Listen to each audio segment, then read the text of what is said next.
What's up, Tan and J-Man Show Nation? This is Tanner Lee, one half of the Tan and J-Man Show.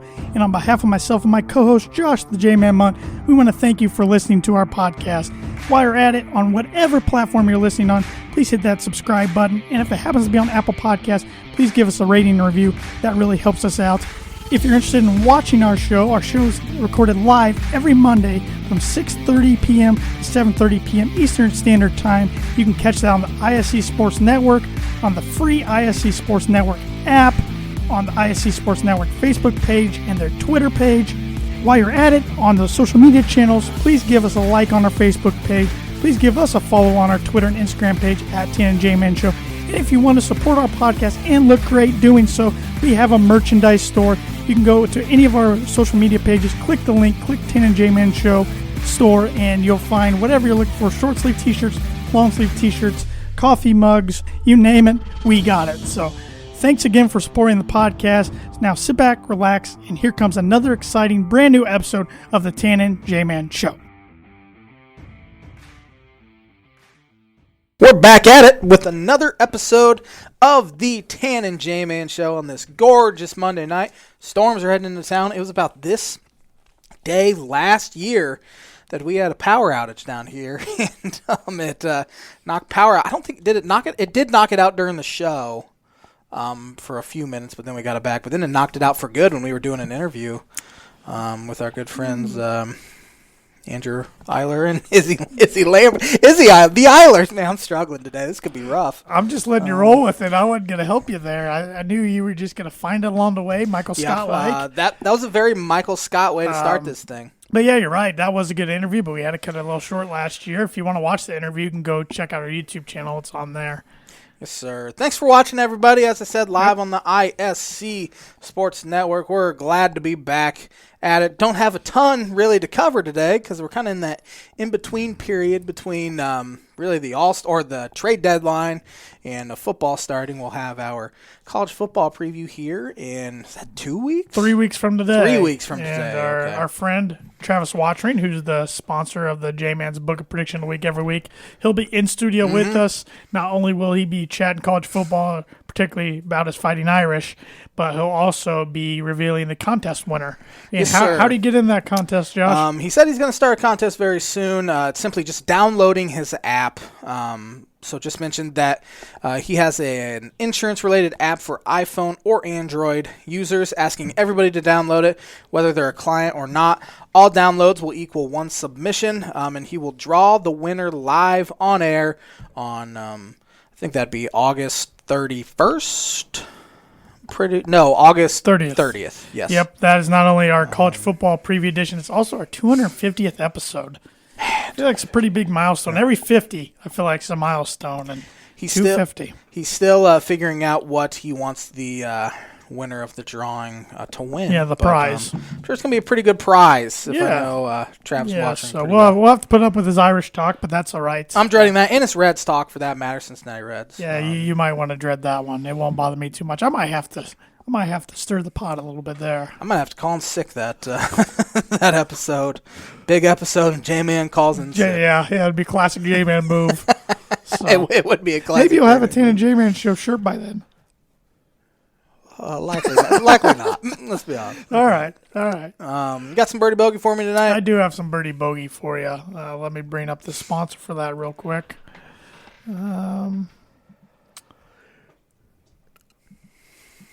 Yeah, as we lose our camera. This is great.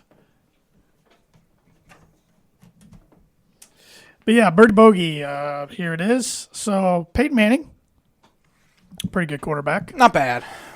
He made the Hall of Fame. Mm-hmm. He's the fourth quarterback ever selected number one overall in the NFL draft to go on and be a Hall of Famer. Name the other three. Say that again, please. Peyton's the fourth quarterback. Fourth quarterback. In NFL history to be selected number one overall and make the Hall of Fame. Okay. Who are the other three? I assume two would be a par, correct? If I get two. No. Well, I have to get all three to get anything this week, huh? Yep. All right. Well, I know one for sure. Man, that's a good question, though. But Birdie Bogey is brought to you by Noble Gnome LLC. Hopefully everyone can hear us still. We're not 100% sure. They can hear us on TV anyway, or on the app. But it's brought to you by Noble Gnome LLC for fresh, locally grown, nutrient-dense produce from Bryce and Katie Romine of Mentone, Indiana. Like them on Facebook, follow them on Instagram, and check out their website, noblegnomellc.com. I know they have some sweet corn as of last week, fresh picked sweet corn. At that, they had some sweet corn in Mentone by the fire station from 1 to 6 last, I think that would be last Wednesday, and I'm not sure if they're going to be back there or not, but they were also in Akron from 11 to 5:30 by the fire station. They were also at the Kosciuszko County Farmers and Artisan Market over the weekend, where they also had sweet corn there, as well as their normal array of veggies. You can also have your vegetables delivered straight to your home via... Let's see, I got to go back. Via Market Wagon. Get them delivered straight to your door. See their site for more details, and be sure to search for Noble Gnome in their search bar to find all of their available produce. Get your veggies at Noble Gnome LLC. Tanner's trying to work on our technical difficulties here, so I will start with my baseball talk here. It's just been... Hi. It's been I don't know where to look. Should I look right here, Tanner, for the time being? Right up at the camera? It's just me and you, and just having a conversation with you people on the other end of the camera.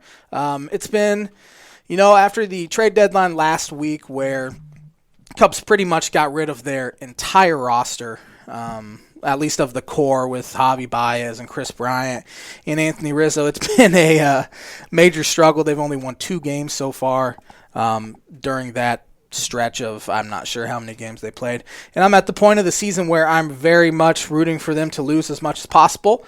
They're only a half game out of the 9th spot in the draft standing. They have the 10th worst record in baseball right now. They're only a game and a half out of the 8th spot. They're only 4.5 out of the 5th spot. It's going to be very difficult to get into that top 5, but I'm very much hoping they do get into that top 5, because that's where you get the premier elite talent. And so we're hoping, at least I'm hoping, that's what happens. There's a few interesting things we can look at if we're Cubs fans the rest of the way. They just called up Greg Deichmann, who was the main headliner of the I think we're back. Does that mean we're back? Mm-hmm. Okay, we are back. Of the Andrew Chafin trade with the Oakland Athletics. That's now 2 weeks ago now. He's a 26-year-old outfielder. He's a left-handed hitter. He supposedly, at least coming up, had tremendous power. At least when he was at Louisiana State University, he had great power. He had some strikeout issues, but he also took a ton of walks. And this year, he's really worked on cutting down his swing, cutting down his strikeouts. He's still walking a bunch. Power hasn't been there so far this year, but he hit over 300 with an on-base percentage of well over 400 and a slugging percentage over 400 as well in AAA. They called him up Friday, so he's a guy who should be playing every single day. He came up because they put Jason Hayward on the injured list. And even when Jason Hayward comes back, Deichmann should play every single day. They have to find out what they have in these players going forward to see if Deichmann could be good enough to be a regular next year, or should he come off the bench next year. I think he has a pretty good shot to be in the major leagues, depending on how well he progresses this year. Now, if he comes up and has a 2014 Javier Baez type season, he definitely, I should say, would not be on the roster to start the year, regardless of how well he did in spring training. But so far, so good for him. He's really held his own. He has a couple hits. He has an RBI. He flew out to the wall last night, lined out to the warning track last night. He's putting together probably some of their most consistent at-bats, really, and he only has 9 at-bats so far. But he's grinding out plate appearances. He's making contact, only struck out once. Don't remember him having too many chances in right field, so can't comment on his defense. But so far, so good. He's looked pretty good out there.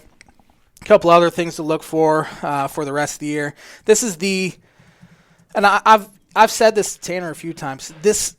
It's the weirdest feeling watching this Cubs team right now, because I don't even view them as the Chicago Cubs. They just happen to be wearing that jersey right now, because 80% of this roster that's up right now will probably not even be on the roster next year. They're just kind of placeholders, kind of replacement players, if you will, for the rest of this season and hopefully the rebuild. They're not calling it a rebuild. Jed Hoyer refuses to call it a rebuild.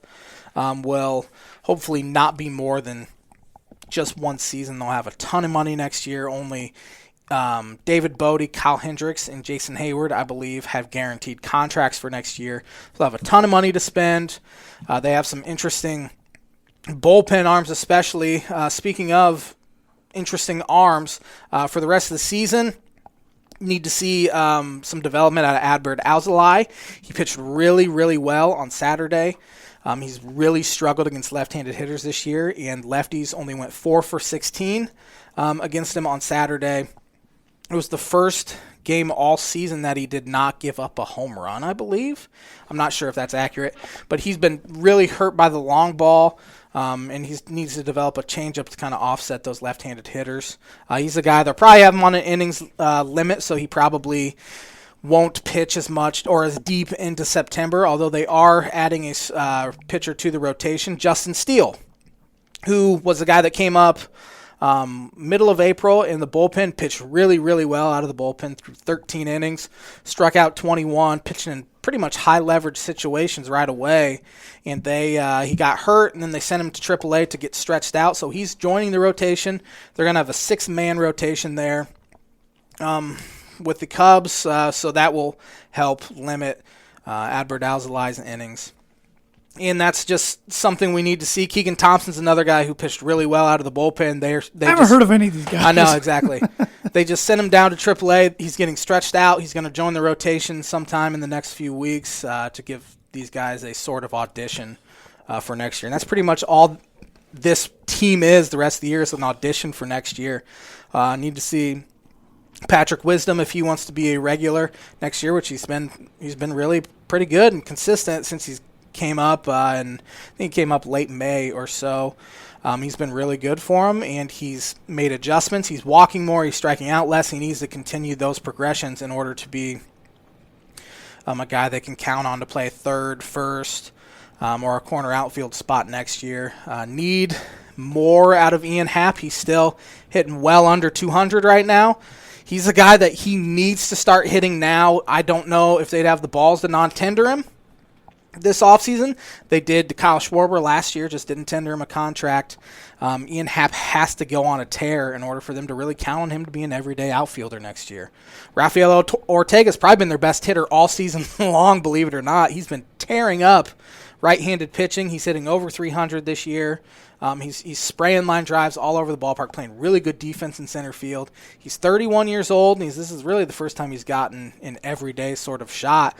So he's really cemented himself as a guy who could potentially be maybe their leadoff hitter next year, which if he's an everyday center fielder and leadoff hitter, is probably going to be pretty scary or not very fun to watch next year. But he's playing really well so far. Another guy, Frank Schwindel. Ever heard of Frank Schwindel? Right now I have. He's been their primary first baseman since Anthony Rizzo. Was he their player of the week this week? He was. Yeah, I saw some people commenting on that. He's a guy that's finally gotten a chance to be at the major league level. I think he's around our age, which is 29. He was born in 92, so same year as us. Finally getting a shot. He has 42 career plate appearances. It's been really good for the Cubs so far. He's 8 for 22 with a homer. He's only struck out 3 times. He's put up pretty good numbers in the minor leagues about every stop. He just hasn't been able to get a shot, and this is the first time he's gotten a shot at the major league level. Could be a platoon sort of guy where you have him at first against left-handed pitching. I can already tell David Ross loves him, considering how often he's played him. But it's just, it's the weirdest feeling, 'cause for the past 7 seasons, I've been so used to them competing, being in playoff races, winning the division, going to the NLCS 3 straight years to be back to where they were in 2013. I wouldn't even say 14, because at least they had something to look forward to in 2014, because they had Jorge Soler up, Javier Baez came up, Kyle Hendricks came up, Arismendi Alcantara was also one of the guys that came up that was a hot prospect at that point. They don't have any of those guys right now that you even have to look forward to, and so it's going to be a rough rest of the season. But as I said, it's all about draft position at this point in my eyes. So if I could choose them losing every single game the rest of the year, so be it. That probably still wouldn't even put them bad enough to get the number 1 overall pick. That put them at, no, I'm not sure what it'd put them at. I think they have 52 wins. Yeah, 52 wins. So they'd be 52 and, don't want to do math, 152 and 110, which is bad. Yes. Is that it? Yeah. Yeah. Which is bad, but Arizona only has 35 wins. They're not winning 17 more games the rest of the year. Terrible. Pirates might not win 11 more games the rest of the year. Orioles are right there with them. So it's all about draft position and the roster. And really coming into this year, people didn't think Cubs would be very good. And, of course, they had that really good stretch in the middle of junior thinking, all right, they might actually be pretty good. I do remember you talked yourself into it before the season, picking them for the division. I did. I talked myself into it. I just didn't think the division would be very good. Right. And it's proven to be a lot better than we thought it'd be. Even one of my bold predictions was that the division winner would be 500 or less. Yep. But Marquee Network local ratings for Cubs games are down a whopping 37% since 2019 and 28% from the pandemic season last year. Honestly, it's not really crazy with numbers of other clubs, particularly those that dealt with changes in competitiveness as far as, I'm getting this off of BleacherNation.com. But Marquee Network, their first season, they had to deal with a pandemic-shortened season. Sure. This year, they had to deal with not having a competitive ball club for a majority of the year. And a lot of that has to do with the owner of both Marquee Network and the Chicago Cubs, and Tom Ricketts. So Tom, he can look at it all he wants, but if he wants to put good ratings on his mantle for the Marquee Network, then he's got to field a competitive team. And instead, they're going out and spending money on a sports book.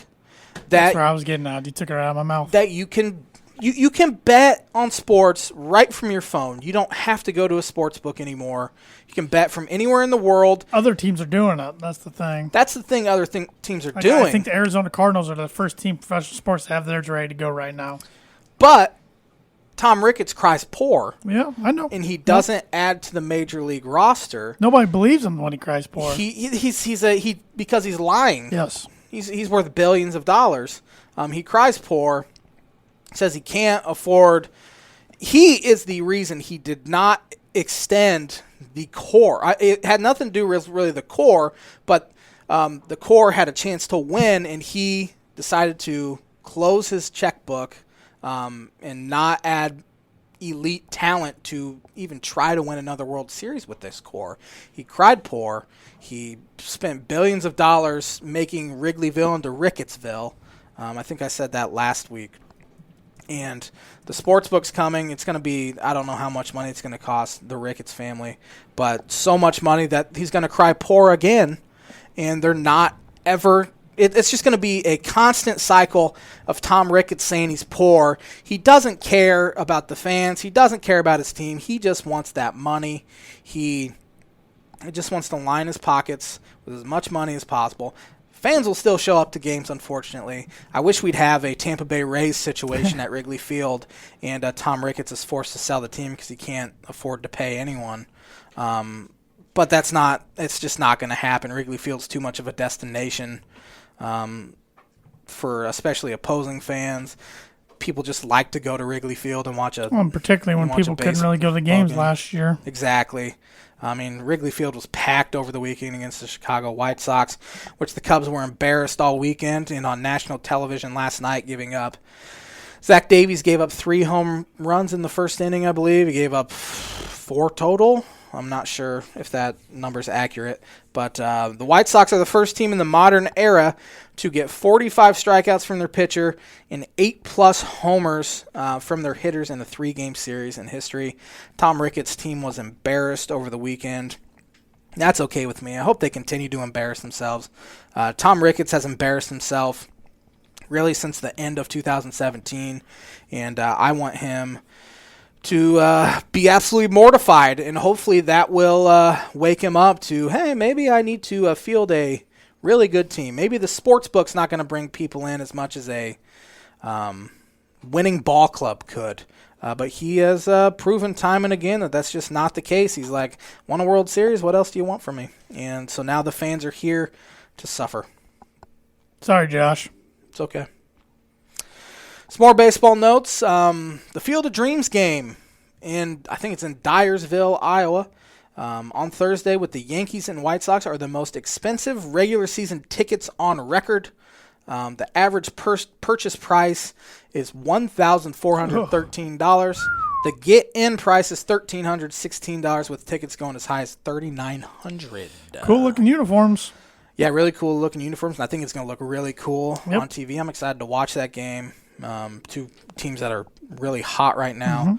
I saw a guy on Twitter, which I thought was funny. He said, what a joke. Instead of having this game in April, no, they're having it in August where games matter. And I want to be like, have you ever seen cornfields in April? They're non-existent. He obviously doesn't live in the Midwest. Clearly doesn't. I want to see where this guy lives. Doesn't say. Probably lives in probably East or West Coast. Gotta go West Coast. Yeah.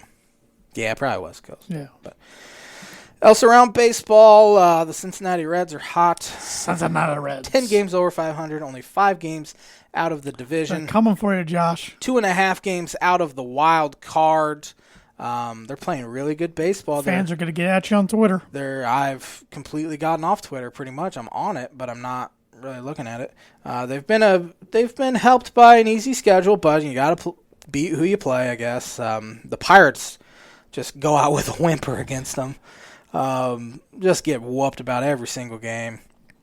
And then they do have a pretty tough week this week, so hopefully the Braves and Phillies will help them out a little bit, or help me personally out, and the San Diego Padres out. Reds have at Atlanta for 3 and then at Philadelphia for 3. Both teams pretty hot right now, who have overtaken the New York Mets. Saw that coming. Mets are in 3rd place. I love it. Yep. I think we both saw that coming. The Phillies are hot. They're 2 games up on Atlanta. This is like the best Mets team they've had in almost a decade. They went to a World Series in 2015. I said almost a decade. 6 years?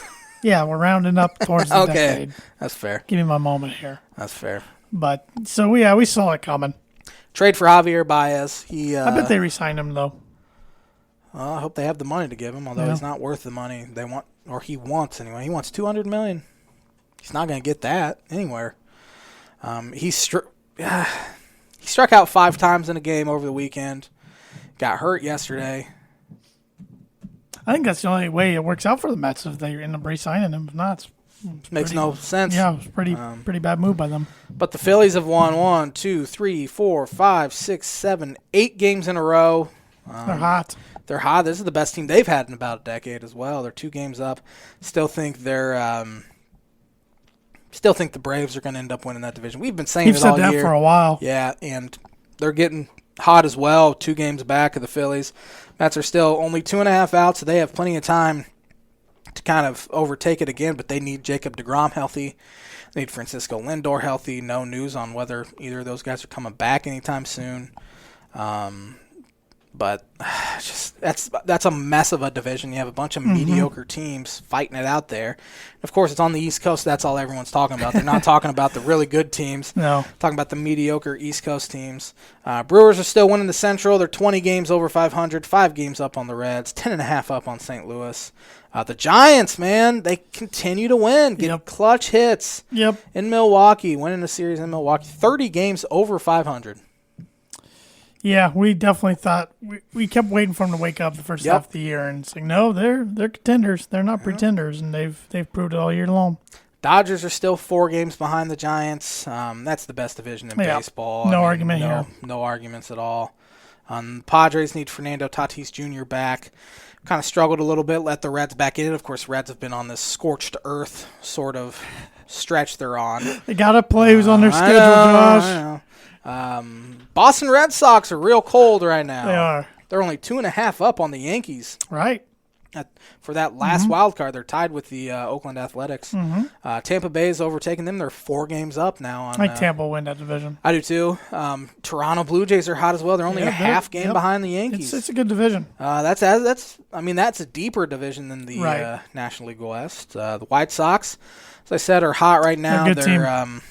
I would say they're probably the favorite to win the American League. Did I read that was the first sweep at Wrigley for them since 2012? Yeah, that was only the third time ever Wow. that they'd done it at Wrigley.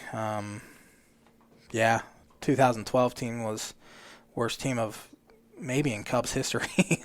Could that roster right now beat this roster?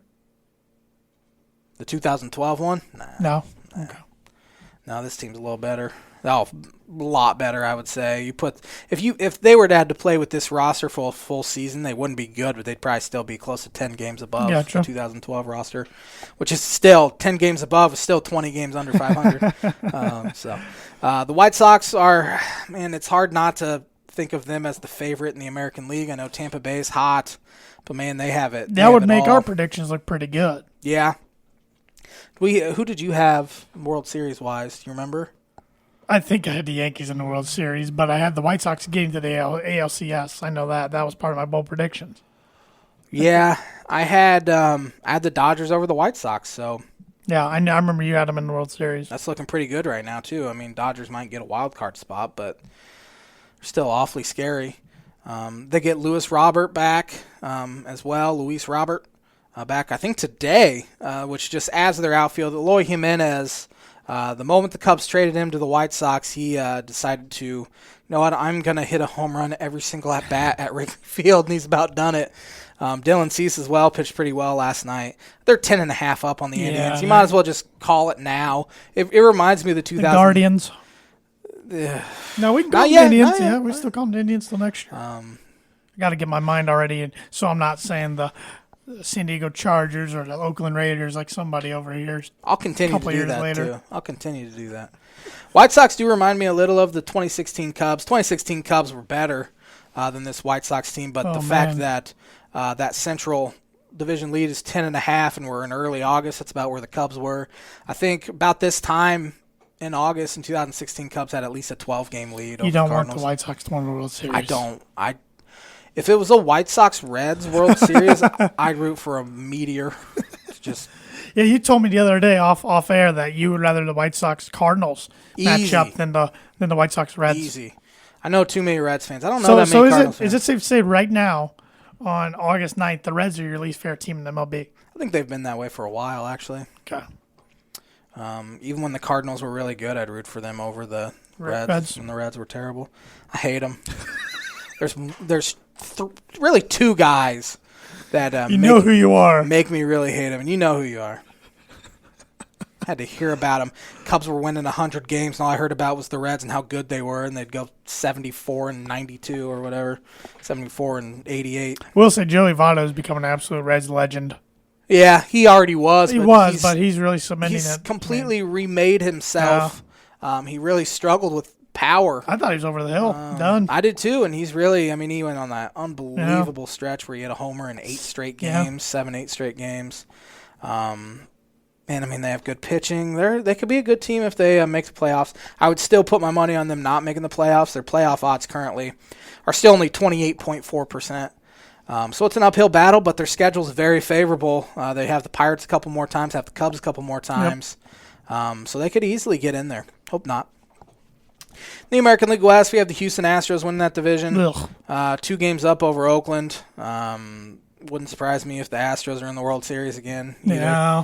If it's Astros Dodgers, I won't watch a single pitch.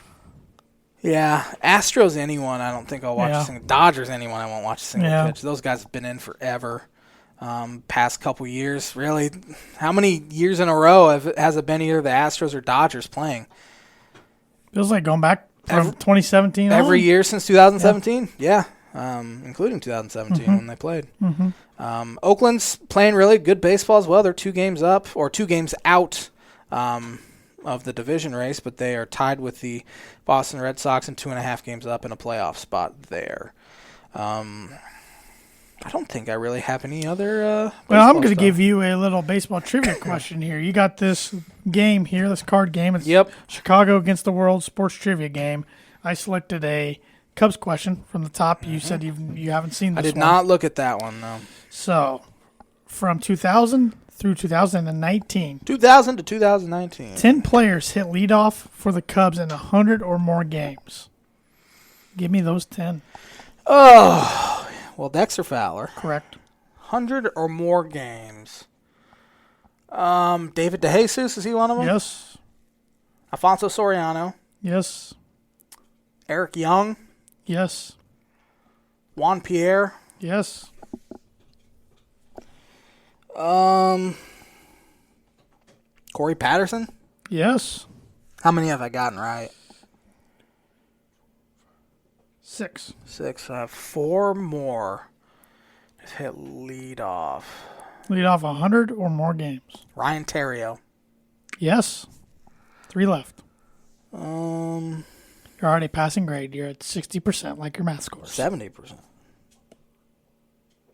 Oh, yeah, 70. I'd take that for I'm math. giving you a hard time with math. I can't even. 3 more players have hit leadoff 100 or more times. Are they of this era? 2 of them are. Are they still playing, those 2? 1 is. 100 or more times from 2000 to 2019. Oh, man. You're going to kick yourself, dude. I know. 100 or more times. Maybe we had Fowler. Can't imagine Ben Zobrist did. Ben Zobrist, did he lead off? Yes. Did he? Okay. 2 more. Oh, 2 more. He's not playing, so it's somebody that's still playing. So help me God if it's Albert Almora. No. Okay, thank God. Wish it was. I know old Joe Madden liked to lead him off. 2000 to 2019. Eric Young was 2000 to 2001. I mean, Kenny Lofton, I don't think he was there for I would give 100 you a games. hint on one of these guys, but it really takes away the job you're doing, so I don't want to give you a hint. 2004, 2005 would have been Patterson.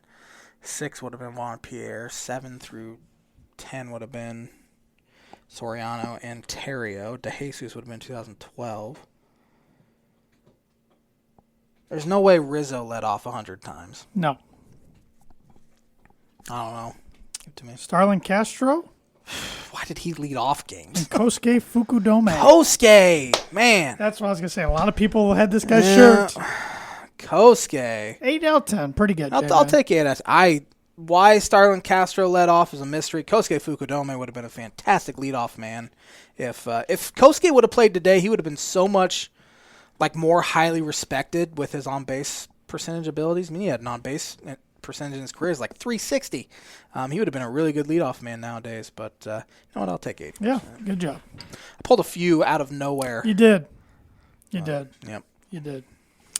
NFL Hall of Fame weekend happened. Yes, sir. 2 classes we saw get inducted officially. We saw the 2020 class go in on Saturday, the 2021 class yesterday. Did you watch any of it? No. No. Okay, I did. I watched a little bit. I have always found it incredibly dry. Yeah. Unless it's a guy that I liked. Yes, that was a Miami Dolphin or You didn't watch your boy Jimmy Johnson go Jimmy in the Hall of Fame Johnson on was Saturday. such a micromanager. He wouldn't let legend Dan Marino call his own plays or audible. He handcuffed Dan Marino at the end of Marino's career, but Jimmy Johnson was such a micromanager. Shouldn't even be a Hall of Famer.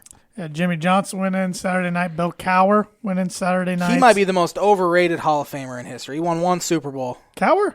Yeah. I think he belongs there. He's a pretty good coach.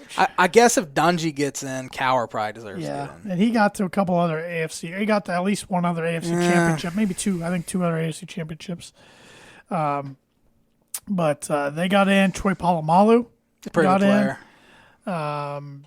Steve Atwater got in, which was a little surprising to me. Not saying he wasn't deserving, but I think there's some other Broncos who aren't in that deserve it more than him. Randy Gradishire and Carl Mecklenburg are 2 that I think that deserve, or Mike Shanahan even.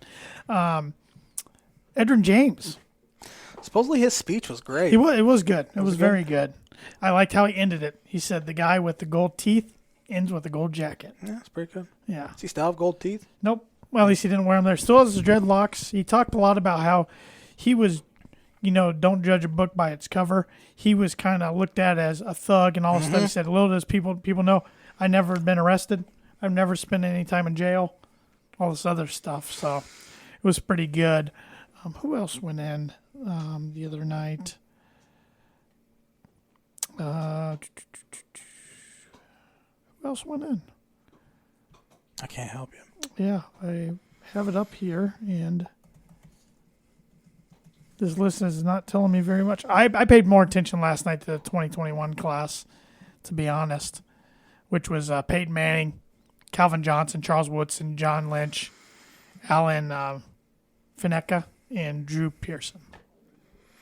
The 2020 was Harold Carmichael, Cliff Harris, Edrin James, Steve Atwater, Paul Tagliabue, former commish, Steve Hutchinson, great offensive lineman for the Seahawks and Vikings, Donnie Shell, Isaac Bruce, greatest show on turf. I didn't see Higgin. Jimbo Covert, Troy Polamalu, Jimmy Johnson, Bill Cowher. Yeah, they had some all-time hair busts with Steve Hutchinson and Troy Polamalu. Yeah. A few others, but definitely Polamalu's hair on his bust was pretty cool. I'm sure Edrin's was pretty good, Edrin's was good. Peyton Manning's forehead was big, about to the Cowher's ceiling. chin. Peyton Manning stole the show yesterday. His speech was about 6 to 7 minutes long, but was really good. A lot of people on Twitter saying he needs to be the next commissioner of football because he loves the game more than anybody, because that's what he said. He goes, my football days are not done. They'll never be done. I love this game. I want to grow the game. He started off with some humor right away. He's a funny guy. Slam dunked on Ray Lewis and Tom Brady, so those are pretty good. He made fun of Ray Lewis for going on and on and on in his Hall of Fame speech. And Tom Brady, he said by the time he gets in 2035, he can post on his Instagram. The whole crowd was booing Tom Brady, and Tom Brady, what's up with that? Yeah, he's playing the villain. Calvin Johnson had a good speech. Charles Woodson had a good speech. I enjoyed it. Enjoyed watching it. Next year's potential class, 2022. Some interesting names here. Steve Smith, Senior. Think he gets in? I don't think he'd be a first ballot guy. It's he's a first timer up, along with you also got some other first timers. Andre Johnson. I think he gets in. Anquan Bolden. Not first. DeMarcus Ware. I think he's the first ballot. I do too. Devin Hester. He's greateven returner of all time. I don't That's think an he gets interesting in first, case. but does he get in eventually? I think he'll get in eventually. Tony Romo. Nah, not even. If he gets in the Hall of Fame, that would be it. Would honestly discredit the NFL Hall of Fame completely if Tony Romo is ever a Hall of Famer. How about two guys who are up for the first time in 2020? Torrey Holt and Reggie Wayne. I think they'll both get in eventually. Not sure if they'll get in on this one. Reggie Wayne probably more so, just because of who he played for and who he was wide receiver for, I should say. Rondé Barber. Nah. Your boy Zach Thomas? Yes. I will make a bold prediction and say he gets in this year. He's getting closer each and every year, and I think this is the year he gets over the hump. He has a lot of people on his side. Kevin Mawai. Been a Hall of Fame finalist twice. Kevin Mawai, Hall of Fame center for the Jets, even tweeted something like, all these guys are getting in the Hall of Fame, and Zach Thomas not being one of them is an absolute shame. Jimmy Johnson, I believe, even ended his speech saying Zach Thomas deserves to be in. Tony Baselli's another one that could get in. I don't know anything about offensive line. line. Can you tell me the other teams Devin Hester played for outside of the Bears? Falcons. Yep. Played for another team. Two more. Two more? Two more in his last season of 2016. I just saw him. Okay. My bad. Ravens, Seahawks. I couldn't have told you that. I had no idea he played. I remember him with the Falcons. Yes. He was there for 2 years. I do not remember him with the Ravens and Seahawks, though. Patrick Willis is up. He was really good one, too. Jared Allen's up. Jared Allen was a character, and he was a good defensive end. Sam Mills, Never heard of him. And Leroy Butler. He's a good safety for the Packers. 11-year safety. If he gets in before Zach Thomas, it's a sham. Yeah. It'll be interesting. How many Dolphins are in? A lot. A decent amount. I'll Google it real quick. I'm not sure. I know Peyton and John Lynch getting in, since they're both half Buccaneer, half Bronco, half Colt, half Bronco thing. Counting those as Broncos, Broncos are up to 10 now. They were literally just at 5 a couple of years ago. Wow. Now they're up to 10 because Pat Bolin's got in. Atwater got in, of course. John Lynch, Peyton Manning, and Champ Bailey. So, Champ's still their only defender. Well, no, John Lynch now. going to say champ sterling defender. But 17 for the 17. Dolphins. The last one to get in was, Jimmy Johnson, if you count him. George Young was director of player personnel for them from 75 to 78, but he went in as Giants general manager. Bobby Beathard went in. He was with the Dolphins from 72 to 77. That's C.J. Beathard's grandpa, I believe. Jason Taylor was the last player to get in. Colin Cowherd had me fired up the other day. When doesn't he ever fire you up? Said Von Miller's a on-the-cusp Hall of Famer. Are you kidding me? Come on. Woo. I mean, he could quit right now and he's a Hall of Famer. He doesn't have to play another game. But that's Colin. Are you sure? Yeah. Positive? Yeah. 106 career sacks. Super Bowl MVP. Yeah, that helps. I mean, he had 1, 2, 3, 4, 5, 6, 7 years where he had over. Didn't play it all last year because of sacks. injury. I don't think he'd be a first ballot guy if he retired right now, but he'd get Probably in. not. He'd get in eventually, I'd say. Hopefully he's got a couple more years left in him to get some more stats. That will be interesting, though, if he doesn't play another down or whatever, which I think he obviously will. Has he been playing much this training camp? Yeah, he's been practicing. Yeah, but last year he looked fine until there goes the Achilles. He wasn't, so. yeah. But, yeah. You want to get educated real quick? Yeah. On this day in 1905, Ty Cobb's mother, Amanda, kills her husband after mistaking him for a burglar. Well, that's terrible. That must be why Ty Cobb was such a mean guy. 1918, Reds manager Christy Mathewson suspects Hal Chase of taking bribes to fix games and suspends him for indifferent play. I don't know what that means. Indifferent play. All went over my head there. For indifferent play. I don't know what that means, but it's interesting that he would suspect one of his own players of doing that. 1925, that was the only time Babe Ruth was pinch hit for. Bobby Veach flew out. Wow, only time. 1936, Jesse Owens is part of the American 4x100 meter relay team that wins gold in world record 39.8 at the Berlin Olympics in front of, I think, Adolf Hitler. He was. He's legendary. Where did he go to college? Michigan. The Ohio State University. It was one of the two. It was his fourth gold medal of the games. A lot of Berlin Olympic sort of deal. 1946, first time all Major League Baseball games, only 8 of them, were played at night. Wow. Yeah. Saw Wrigley just celebrated like the 30th anniversary of first night game. That would have been 2018. Would have been. It was 33rd anniversary. Of the actually today is the 33rd anniversary. Okay. It was scheduled for 8/8/88, but they got rained out and had to push it to 8/9/88. Can't get anything past this guy. 1963, New York Met Roger Craig's NL record-tying 18-game losing streak ends. Roger Craig. Well,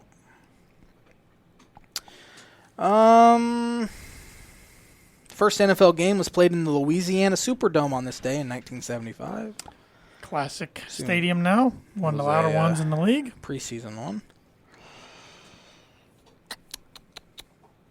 Who won the PGA Championship men's golf on this day in 1981? 81. I'm going to go with Tom Watson. Larry Nelson. Heard of him. Won by 4 strokes over Fuzzy Zeller? Yeah, Indiana's own Fuzzy. Really? Mm-hmm. Fuzzy's vodka. Never heard of it. No. Not a vodka man. Who won the PGA Championship men's golf on this day in 1987? Let's try Tom Watson again. Let's try Larry Nelson again. Gosh, dang it, Larry. He won 2 of them. Who'd he beat? Lanny Wadkins. 1988, on this day, as I said, the Cubs beat the Mets. I didn't say this part, but the Cubs beat the Mets 6-4 in their first official night game at Wrigley Field. Remember, Bill Murray was there, and he did a whole thing with Bill Murray. Harry Carey. 1988, the Edmonton Oilers traded Wayne Gretzky to the Los Angeles Kings for $15 to $20 million. Yeah, it's a lot of money back then. He was good everywhere he went. Kings or Oilers, Kings, Rangers. That's Senior Open men's golf. British Senior Open men's golf. Brian Huggett beat Eddie Pollard. Never heard of him. On this day in 2002, a big-headed outfielder for the San Francisco Giants hit his 600th career homer. A guy named Barry Bonds? Yes, sir. Doesn't everybody's head grow A whole hat size? Yeah, I mean, mine did. 2012, Jamaican sprint superstar Usain Bolt wins the 200-meter at the London Olympics to become the first to win in the 100 and 200-meter double in back-to-back Olympics. He's fast. He make fast people look not so fast. 2016, on this day, American swimmer Michael Phelps. Ever heard of him? Yeah, he's pretty good. He's another guy who's fast in the water. He won the men's 200-meter butterfly gold medal at the Rio de Janeiro Olympics. He beats Japan's Masato Sakai by .04 for his 20th Olympic gold medal. That's a lot. Also in 2016, Katie Ledecky started her reign of terror where she won the 200-meter freestyle. She kept it going this year. Yeah, she's a pretty good one. Who won the 2020 PGA Championship? Men's golf. 2020. On this day. Last year. Yep. Colin Morikawa. Colin Morikawa. Can you tell me who he beat? Ooh. Oh, man. Who the heck did he beat? Was it Louis Oosthuizen? Paul Casey. Okay. Yeah. That's going to do it for On This Day. A lot of stuff today. Yeah, a lot of PGA Championship golf, which used to be played in August, and they moved it up to May, except last year. I was going to say, it seems like it's not there anymore. Yeah, right. At that time. If you're looking for a trustworthy, dependable resource for your next trade show, company picnic, or sales meeting, Proforma Print House, who sponsors the On This Day every week, has over 50 years of combined experience in promotional products and commercial print. They strive for fast and efficient response to all your print needs. You need to look no further. Let them be your one-source print and promotional company today by giving them a call at 574-210-3815. So the Olympics are over now, J-Man. Yes, sir. What do you think people will talk about when they look back on the, I'm going to call them 2021 Tokyo Olympics, but technically 2020 Tokyo Olympics? COVID. Sure. Will be the probably first thing people bring up. Remember that pandemic back in 2020 that pushed the Olympics to 2021? That'll be the first thing I think of. Honestly, probably who's the gymnast? Simone Biles. Simone Biles will probably be one Absolutely. that's absolutely brought up with her dealing with some issues there. I didn't watch much of it. I didn't either. Couldn't honest. get into it without the fans there. Mm-hmm. The dude from Norway smashing records in the, I don't even remember the race he ran. I watched it even, the track. 1,500, I want to say it was. I don't know. He flew. It was crazy. I saw a relay where it was male and female, where the male ran one lap. It was a 4-lap. I don't know. Is that the 200-meter when they run 4 laps? Sounds right to me. I don't know anything about track.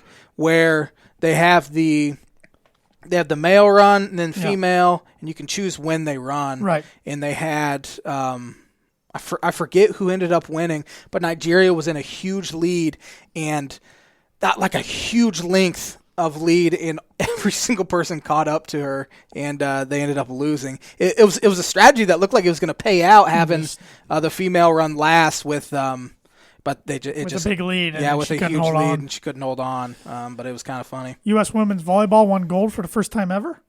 Thought that was a pretty big story. Because of, I believe, Tua Lioni. Yeah, and a Boilermaker. One Boilermaker? Yeah. Only one. Annie Drews. So they swept Brazil. I was surprised that was the first time that the U.S. women's volleyball team had won gold. U.S. women's basketball and U.S. men's basketball both won gold. When's the last time they haven't? I don't know for women's. I think they always have. Men's, I think this is 4 straight gold. Remember Argentina got it one year? I do. Was that Manu Ginobili? Was he on that I team? think Carlos Arroyo was on the team because he kind of made a name for himself. They both won gold. I know the U.S. wrestling team really did good. A lot of people were hyping them up as the best wrestling team we've ever had, especially in freestyle. The U.S. ended up with the most medals and the most gold. China number 2. I saw China was Russia number 3 in medals, not gold. One gold behind the U.S. Yes, 39-38. U.S. smoked them though, like 113-88 for overall medal count. Russia, who technically didn't really have a team, that's why they were known as like the Russian Olympic Committee or whatever it was, ROC. They got third as far as medal count, but not in the gold. 1992 was the most recent time the U.S. did not win the overall medal count. Oh, I thought you meant when you asked me when last time. I thought I was talking U.S. men's basketball. Yes, last time yeah, no, that's sorry. 92? That's actually what I meant. But I curious. didn't even. Okay. Yeah, I was just curious when the last time they didn't. 92. Win the most. Yeah, that's the year we were born. Yep. Yeah, it was. Huh. Interesting. Where was it at that year? I was going to ask you. I know it wasn't in the U.S. I don't know. Where are they next? The summer? Yeah, it's 2024. Yeah, they're gonna keep it. So it's gonna be 3 years now in between for this go around. I think it's in. It's not in London, is it? Or it's in Paris. In I'm pretty London. Sure. In London. Pretty sure it's in. Yeah, it's in Paris. Paris. Where are the winter next? 2022 winter. Yeah, we don't really get a break from the Olympics. No. Beijing. 2022 Winter Olympics. Okay. Yeah. When's the U.S. gonna get it next? They haven't had it since Salt Lake City, right? When was that? 2002. Oh. Vancouver had it. One time after that. 96 was the Atlanta. Sochi had it back in 2012. I remember Sochi had it the winter, and it was like 60 degrees that whole stretch. That was a PR nightmare going into that one. Yeah. I remember all the stuff going on. Stuff was melting. So, yeah, Olympics have came and gone. I do know people that watched it more than they had any previous games, but not me. I watched it less than I have ever. Me too. I don't know why that is. I just couldn't get into it for whatever reason. Jinx. You want word association? Yeah, hit me with it. So the NFL's coming up here in about a month from can't this wait. week. A month from today, I believe, is the Buccaneers Cowboys. So I have all AFC head coaches here. You want the first thing that pops in your mind? Starting with Bill Belichick. Scummy. There you go. That's a good one. That's a good one for Bill. Brian Flores. Up and comer. I like Flores. He's a tough son of a gun. A lot of potential. He won 10 games last year. And second year. People have him on the hot seat. Who? It's Jason Lockenfora. He's the dumbest person out there. They could win 4 games this year. He'd be fine. I don't know. I don't know about that. I thought maybe you would know more than me. The NFL's a little different, I guess. You do have 17 games now. That'd be 4 and 13. That'd be pretty bad. If they're that, I'm going to be a miserable human being to be around. I already am a miserable human being to be around. You're not too bad. Robert Saleh. Funny name. Jets.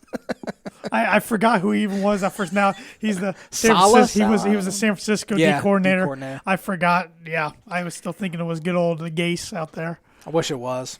I think he's a loser. I think he's a loser. He's the biggest loser. I think Robert's gonna unfortunately turn the Jets. I think they'll be pretty good. It's gonna rely a lot on their new quarterback.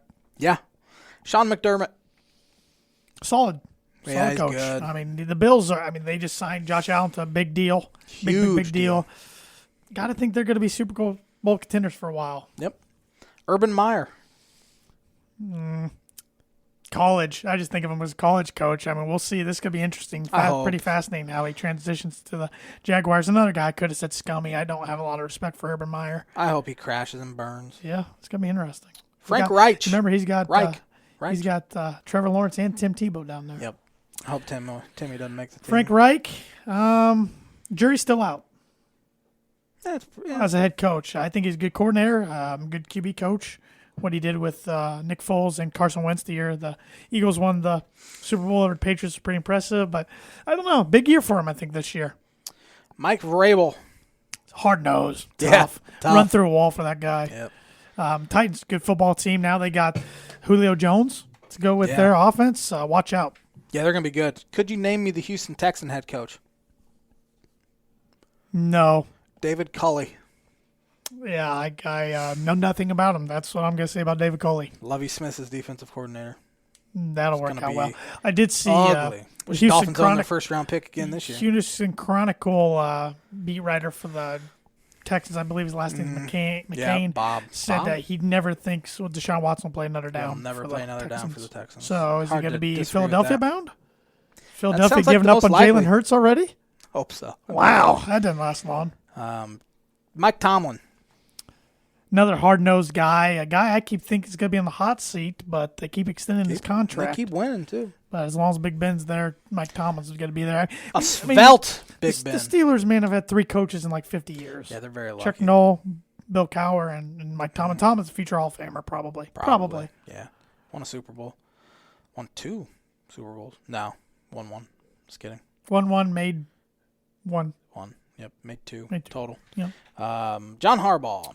Solid coach, been there forever. I mean, he was a guy who was a special teams coordinator before he took that job. He's also the legendary Tom Crean's brother-in-law, and his brother's khaki pant-wearing lunatic up in Michigan. Yeah, but solid coach, he's another Super Bowl winning coach, and he's finally got some good offensive talent around him. Far more likable than his brother and his brother-in-law, for that matter. Zach Taylor, young gun. Yeah, he's a young coach. Cincinnati's got to give him time. Kevin Stefanski. Did the impossible. Browns won the playoff game last year, so build him a statue. Andy Reid. Walrus. No, I like Andy Reid, but he reminds me of a walrus. Yeah, he's got the mustache that kind of reminds you of a walrus. Little husky build, too. John Gruden. Chucky. You love him. The scowl. I love that they're paying him $100 million to be one of the worst 4 teams in the league. He is Jeff Fisher. Yes. He is Jeff Fisher. But he was just a good commentator and blew everybody away with his knowledge. So, we're bringing him back. It's the Davis way, man. Mr. 7-9. I was talking with a Raider fan the other night. They thought it would get so much better when Al Davis passed away, and it hasn't. Yeah, needs a son to pass away now or to sell the team. Son's a little too young. Sell his minivan. Yeah. Vic Fangio. Italian. He's always making Italian meatballs on social media. But how good does that sound? That does. I bet he makes some good ones. But it's playoffs or bust for Vic. They don't make playoffs. He's a goner. Last one, Brandon Staley. Another young, up-and-coming coach. I mean, he's got a heck of a young quarterback to play with. But the Chargers don't give coaches very long. Anthony Lynn didn't give a long leash there. No. So, J-Man has not done a bucket prediction yet. You have not. And I'm going to let you know that the word associated segment is brought to you by Rhett Lee, attorney at law. Rhett Lee and the law office of Andrew Aki are located at 206 4th Street in Logansport, Indiana. Rhett provides legal services to the people of North Central Indiana and practices criminal defense, family law, and personal injury. If you need a lawyer who cares about your results and will fight for you, call him today to schedule a free consultation at 574-722-2221. And the Tan and J-Man Show is also brought to you by Circle 15 Golf.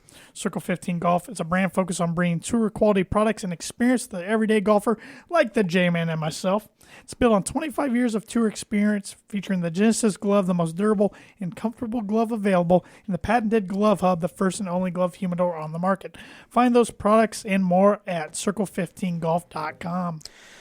Tan J-Man Show also brought to you by The Damn Landing. Whether you want an epic burger, hand-tossed pizza, hand-bread tenderloin, seafood, craft beer, or a handcrafted cocktail, The Damn Landing is the place to be. The Damn Landing is a bar and grill located on beautiful Lake Manitou, focused on freshness and quality. You can wash everything down with one of their 16 beers on tap, including a constant rotation of today's best micro brews and domestic flavors, or a handcrafted cocktail made using fresh ingredients. Taking the fantastic views of Lake Manitou on their beer garden or outdoor bar area.